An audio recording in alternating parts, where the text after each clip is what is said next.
Welcome to my Dragon Ball Daima episode 11 breakdown. A lot of stuff happened in this episode. We're going to go into all of the new Namekian lore and what we learned about Nebba and the Namekians from the Demon World number 2. We're going to talk about Majin Duu, the creation of the next Majin, and where this whole thing is going and what it references. And we're going to break down the Vegeta versus Tamagami 2 fight and the Majin Duu versus Tamagami 1 fight. All of that on this video. Make sure you leave a like and watch it all the way to the end as we break down everything. But first, a word from our sponsor. When I want straight, unbiased news, I go to Straight Arrow News, both the app and the website.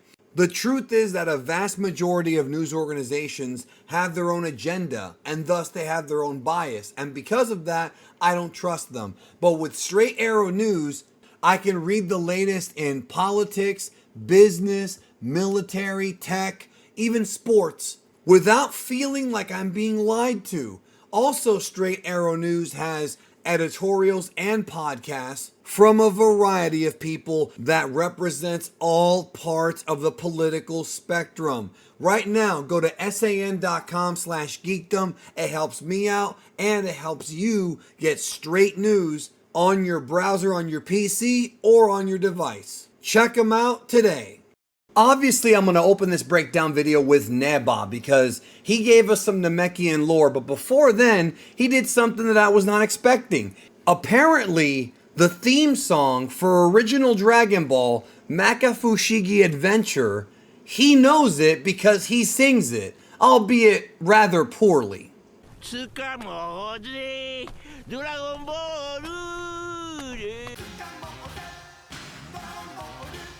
Unlike Majin Duu, I don't think Nebba has a future in karaoke. But moving on, Piccolo recognizes, or at least has heard of, the legendary Namekian Nebba. It turns out that Nebba is the only Namekian left in Demon World 2. That means that every single other Namekian that was there left at one point or another, which means that the surviving Namekians obviously went out to Universe 7 and Universe 6, and this would have happened many years ago. We're talking about thousands, possibly even millions, depending on, the scale, because the Demon Realm, as we found out through Daima, is very old.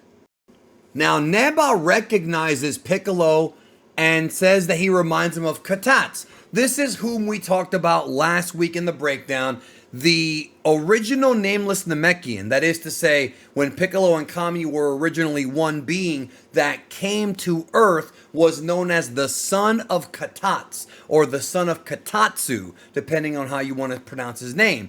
And we don't really know anything about this elder Namekian Katatsu, except that he would be the one that birthed the character that we now know as Piccolo. And that would mean that that Namekian is also very, very old, because, well, again, these events had to have happened a long time ago, and if Nebba knows who he is, unless Nebba took a vacation to planet Namek at some point, that would imply that Katats was very, very old, and these events happened a while ago. I really hope that Shueisha releases an official timeline for Daima, because that's what I want to know. These events happened a while ago, and I want to know exactly when and in what order. Piccolo straight up tells him that Katats is the father. This lore, of course, pays off if you were paying attention back in the days of the original series, Dragon Ball, and really Z, because the Katatsu stuff was talked about more in the early parts of Z when discussing Kami's backstory. Now, there's a couple of plot holes and contradictions that I have to get into. Look, a retcon isn't always bad. That is to say, retroactive continuity. It could change a previous event or at least recontextualize it. But now we're talking about a retcon that is a straight up plot hole, and I'm going to call it like I see it. The fact that Nebba says that Piccolo is a strange name is a very weird thing for him to say, considering that the original Dragon Ball manga reveals that the word Piccolo in Namekian means other world. So if he spoke Namekian, he should know that. But that's not all. So Nebba reveals that when you gather the 3 demonic Dragon Balls, the wish has to be made in Namekian. This is just like how Porunga worked on planet Namek, which is why Dende was always there to make the wishes to Porunga. Now here's the problem. Piccolo states that he lived on Earth for too long and thus can't speak Namekian. I highly doubt that Piccolo would forget Namekian, especially since we hear him speak Namekian easily and fluently in the 23rd tournament. And that wasn't really that long ago to forget a language. The funny thing about that whole Namekian language thing is that all they did was take Toshio Furukawa's performance and just play it backwards.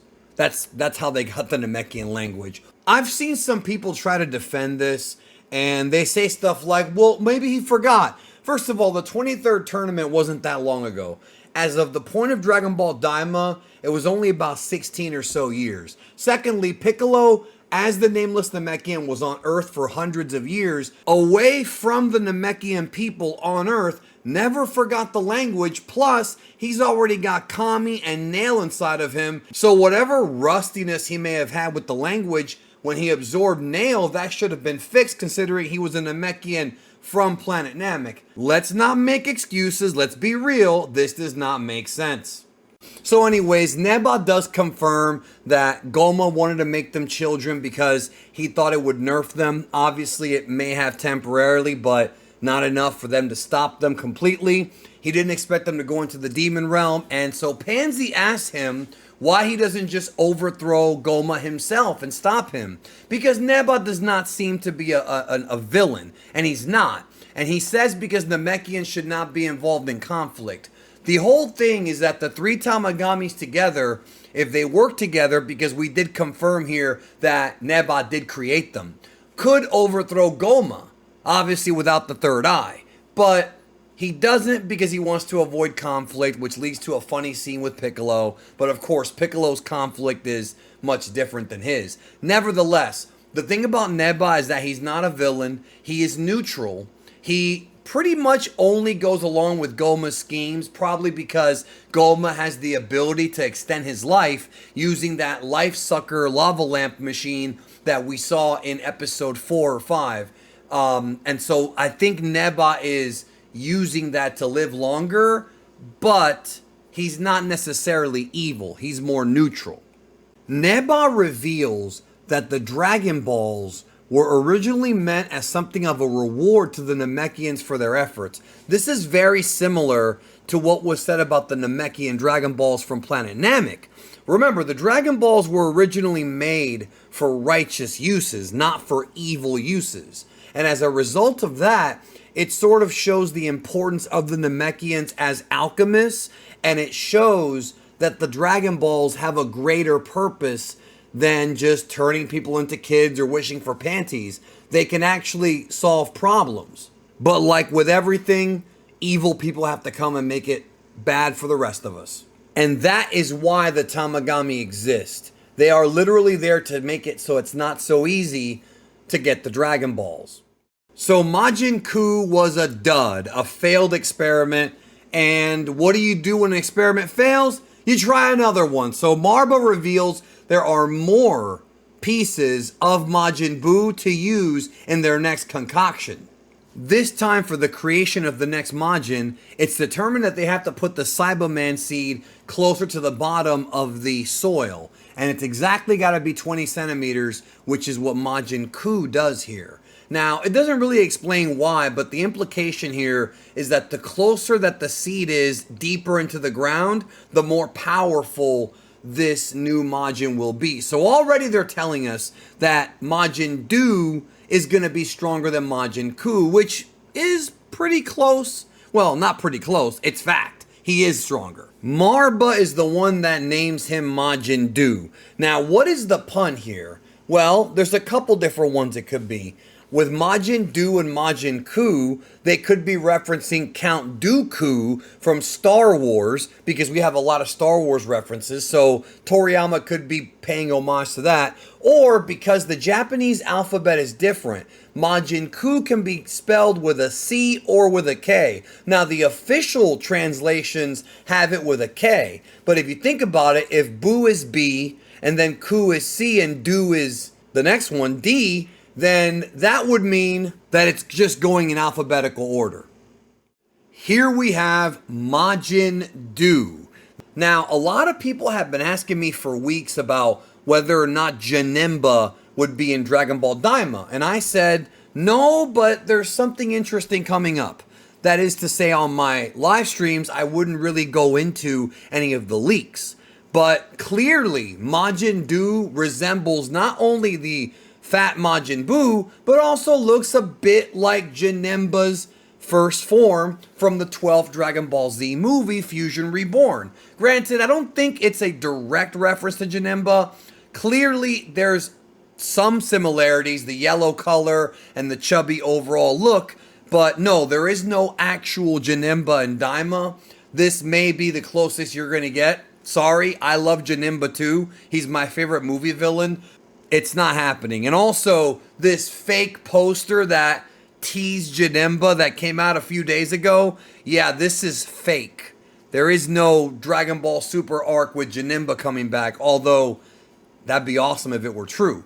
Now, if you are paying attention to the leaks, then you knew all the way back on August 11th, where I mentioned in a live stream there would be more than one new Majin Buu. I'm talking about Ku and Duu. But back in September, I went ahead and actually showed you the designs months before the character actually appeared. Well, there are Saibai-Man seeds in Dragon Ball Daima, and that leads me to believe that Dr. Arinsu is experimenting with the Saibai-Man seeds, and that could lead into the creation of Majin Ku, because look at his face, look at the forehead, it looks like a Saibai-Man.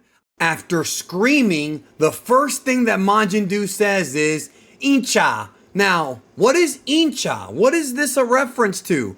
Very, very good Easter egg that hardcore Toriyama fans will remember as being the catchphrase, the phrase that Arale always says in every episode of the anime and all over the Dr. Slump manga.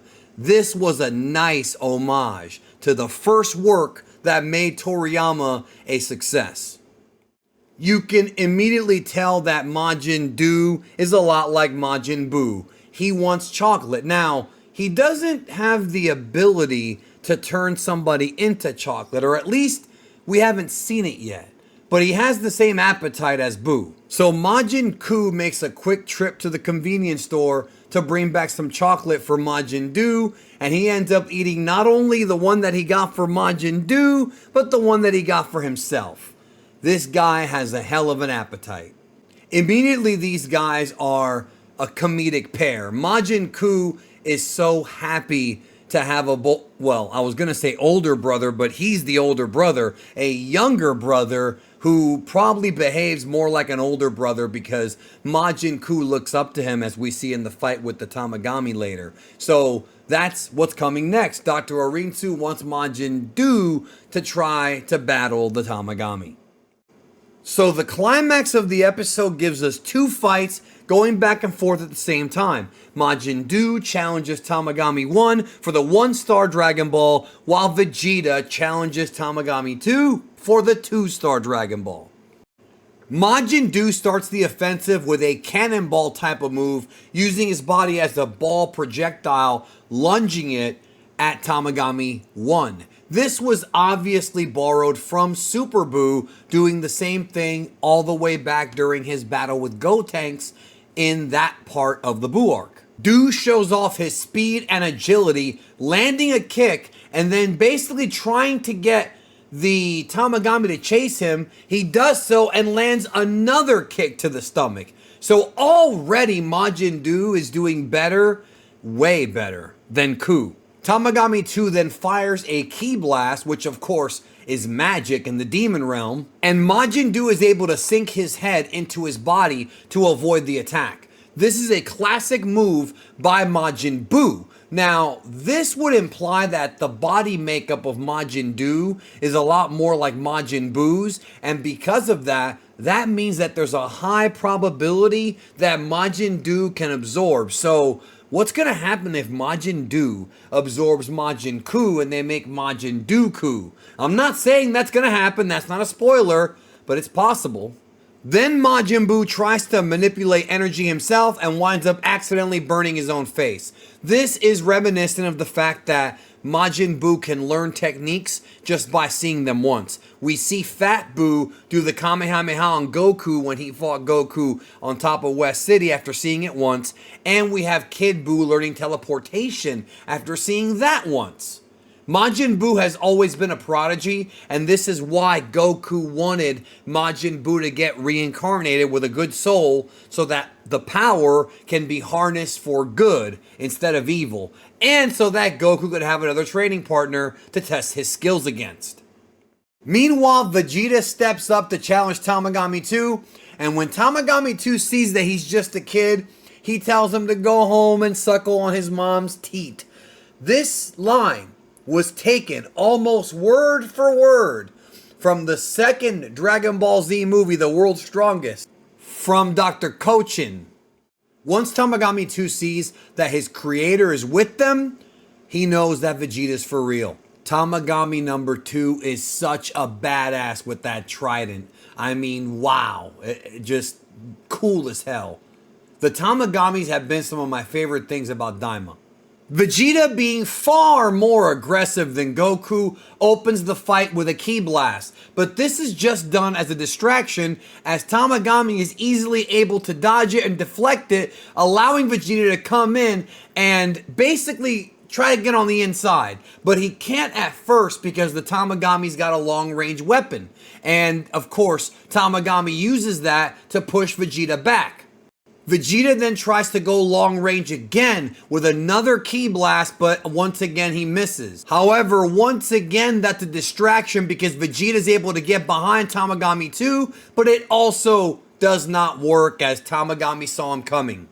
So that seems to be Vegeta's strategy early on. Fire Ki Blast to get Tamagami to move and try to intercept where Tamagami moves. Once that doesn't work, Vegeta tries to fire a multitude of Ki Blasts at Tamagami.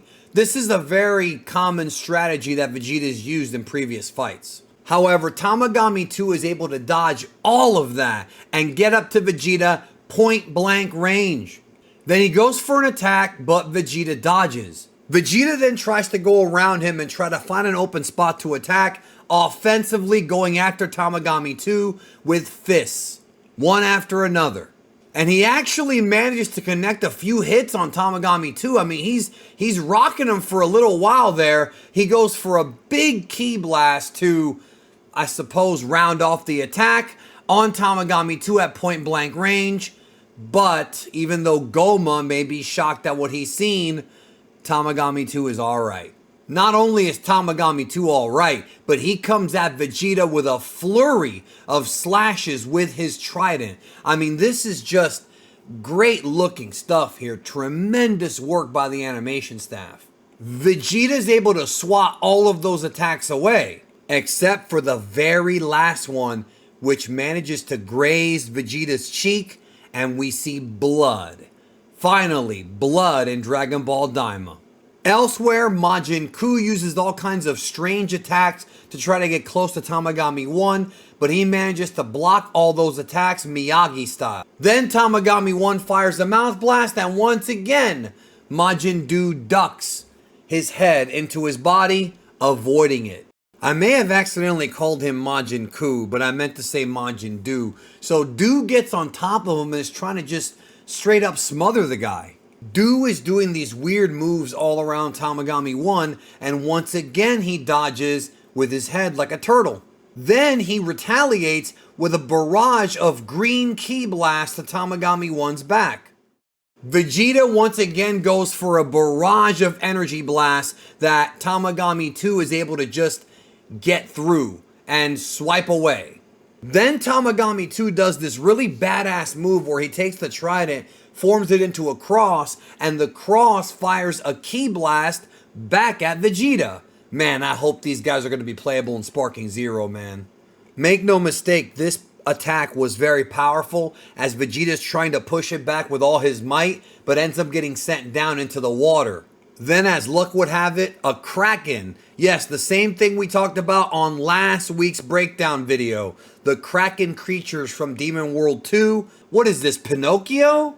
Vegeta does manage to avoid getting swallowed because he swims out of it, but he falls right into the hands of Tamagami 2, who knew this would happen. This time, Tamagami 2 knocks Vegeta away right into the mouth of the Kraken. And that is your cliffhanger for next week's episode 12. How will Vegeta get out of this one? What a crazy episode and a newsworthy episode at that. I look forward to seeing what episode 12 brings next week. These are the things you missed on episode 11. I hope you enjoyed it. Right now on your screen, check out my video I did recently about how Dragon Ball can or cannot survive without Toriyama. It's a breakdown of the importance of him in the series, as well as my video about the afterlife. Learn about the contradictions in the series when it comes to heaven, hell, and everything else, and the lore behind it. Have a good one. See you guys soon.